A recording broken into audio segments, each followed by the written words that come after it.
everyone, I'm Rajeshri. A very warm welcome to you all in today's episode, and a huge thanks for being with me in this new experimental musical journey of mine. Today, as we have already started our journey with the most famous composer of Romantic period, Robert Schumann, in my last episode, we will be continuing our journey. We will be stepping back to 19th century again through the doorways of his music. In this particular episode, we'll see how his music kind of shaped the music of Romantic era in Western classical genre.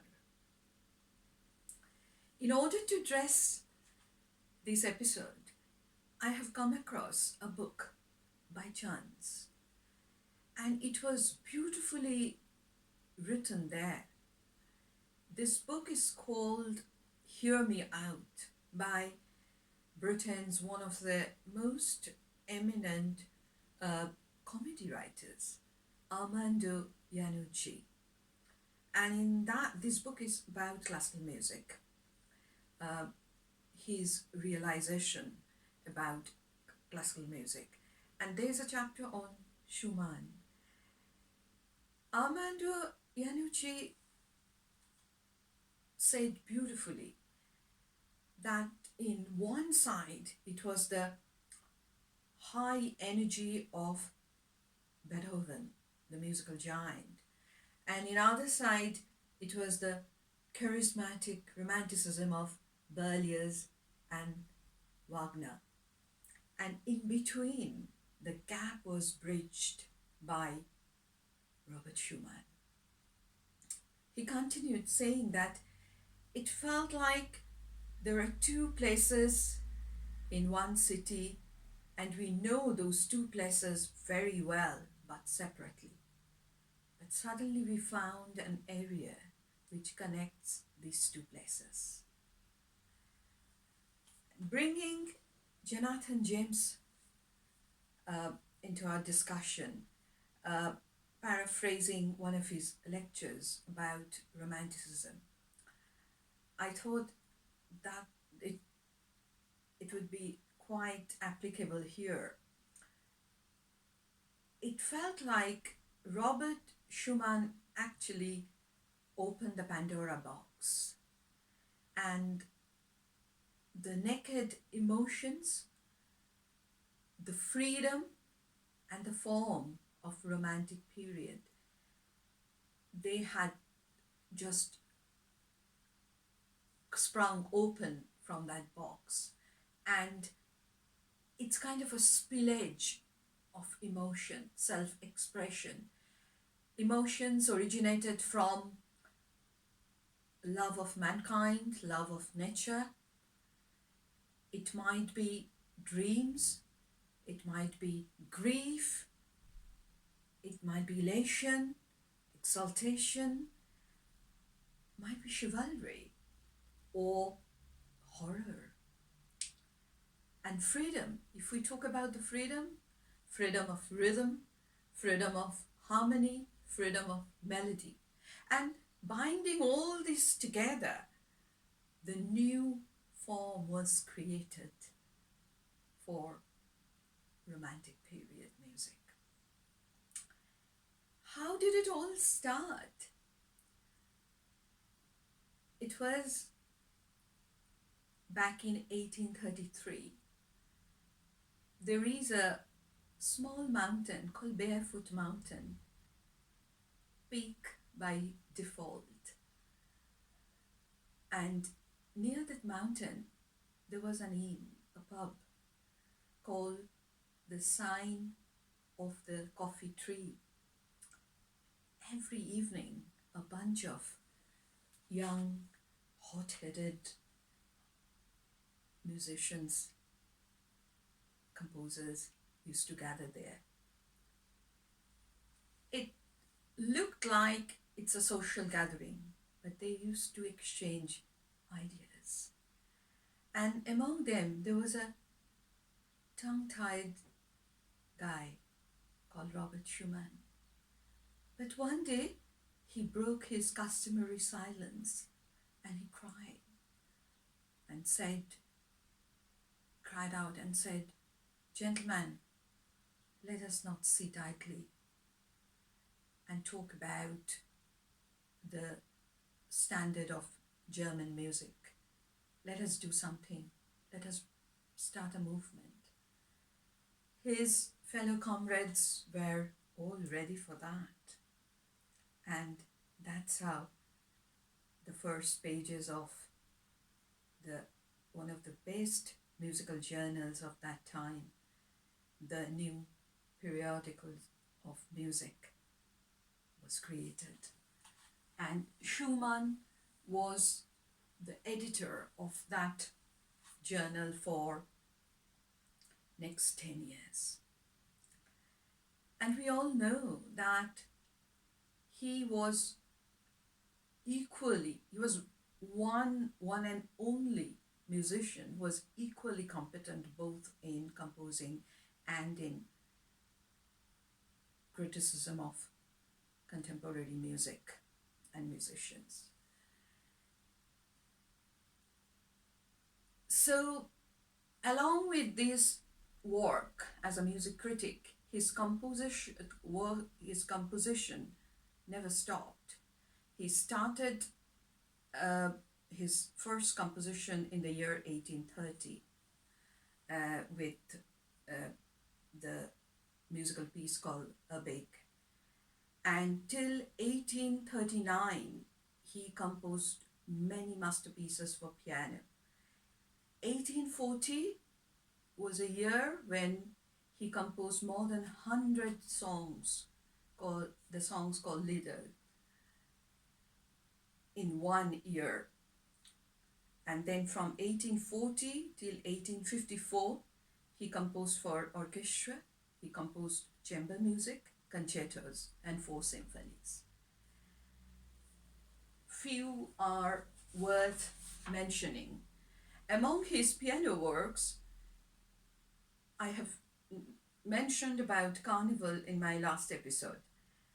Then Abeg, Papillon, David Bundler dances, Scene from Childhood, fantasy pieces, night pieces, 3 romances, Songs of Dawn.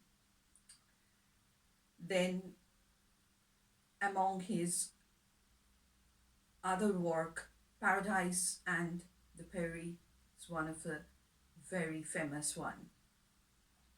And his concerto for piano, which he wrote for the love of his life, the great lady who kept his flame on, the piano virtuoso, the female piano virtuoso who kind of ruled Europe that time by her virtuosity, Clara Schumann.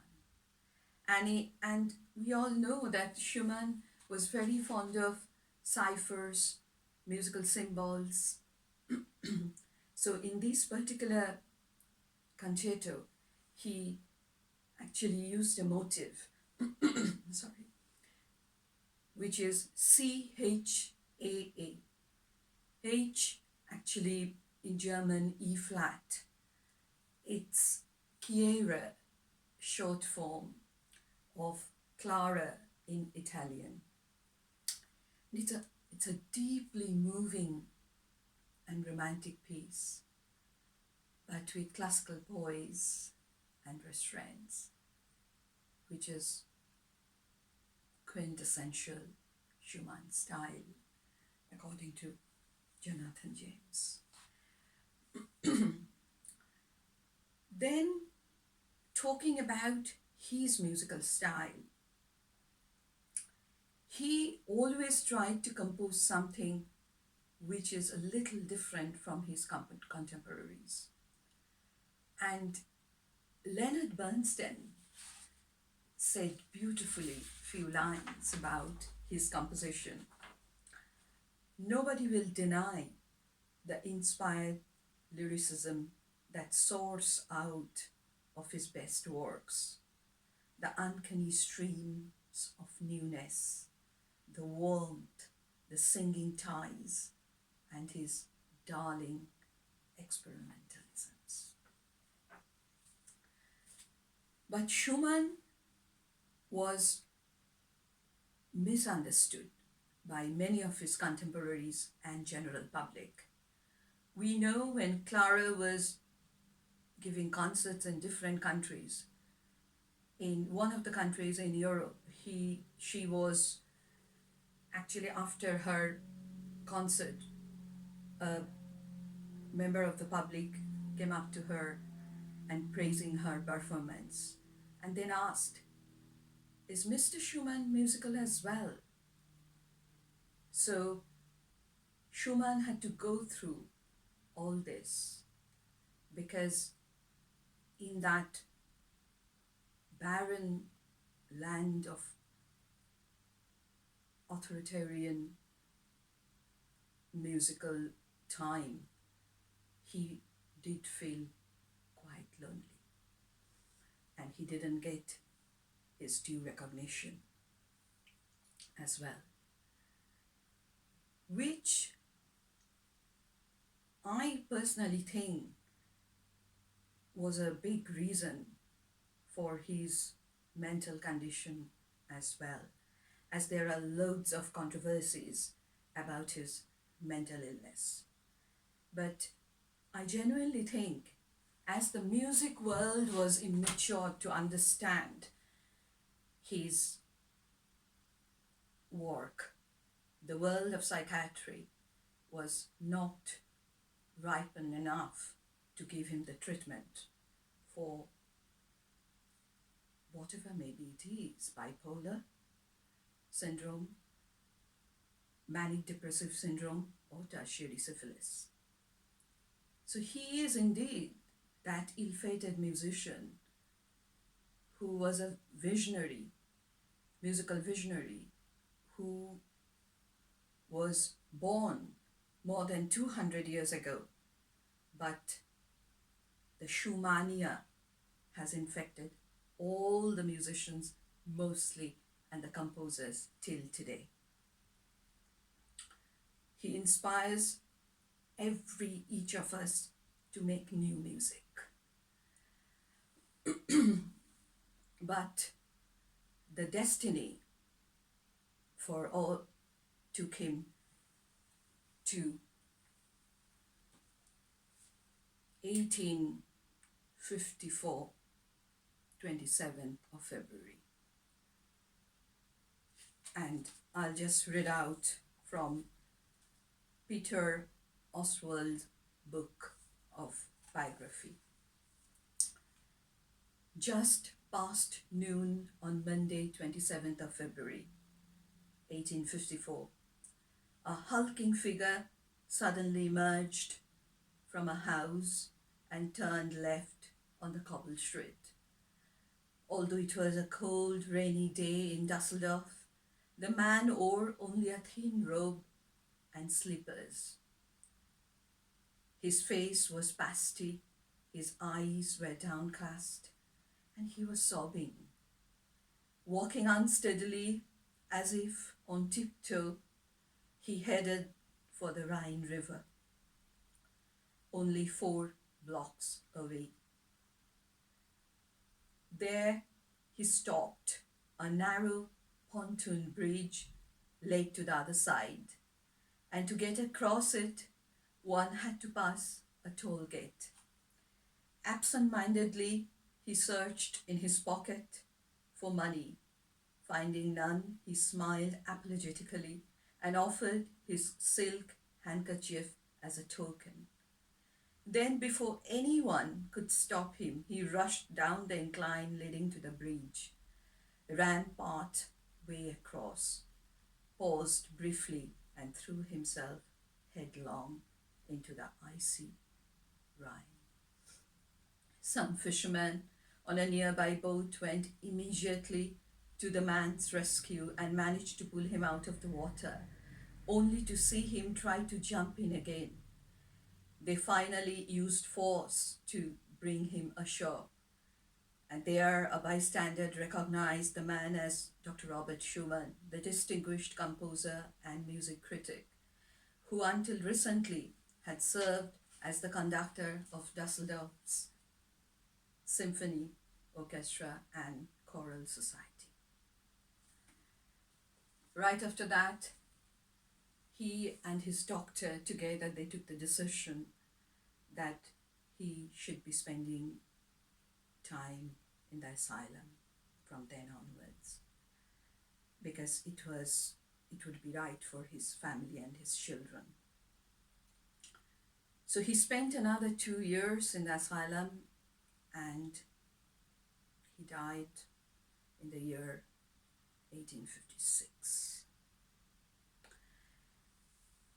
Now, in order to give him tribute, I was kind of bathing in his music for past few weeks. But I needed one single musical piece to inspire me enough to pay my tribute. Again, Armando Iannucci helped me.